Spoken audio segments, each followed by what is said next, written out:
చౌరస్తాలో కాంగ్రెస్ కార్యకర్తలు అభినందన సభ ఏర్పాటు చేశారు.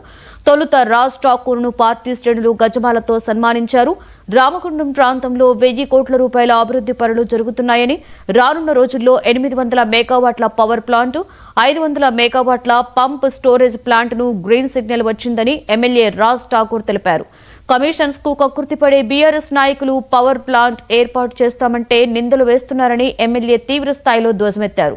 బడుగు బలహీన వర్గాలకు కాంగ్రెస్ ప్రభుత్వం మాత్రమే అండగా నిలబడుతుందని రాజ్ ఠాకూర్ చెప్పారు.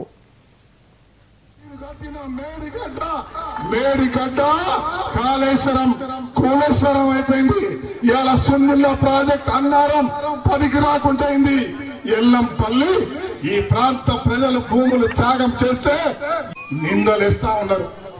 మాట్లాడితే బూడిద అంటారు, మాట్లాడితే ఇసుక అంటారు, మాట్లాడితే మట్టి అంటారు. నేను అడుగుతా ఉన్నా, ఇసుక ఉచితంగా ఇస్తున్నారు, బూడిద చేపిస్తా ఉన్నారు. ఇలా మట్టి సింగరేణి తీసుకుపోతా ఉన్నారు.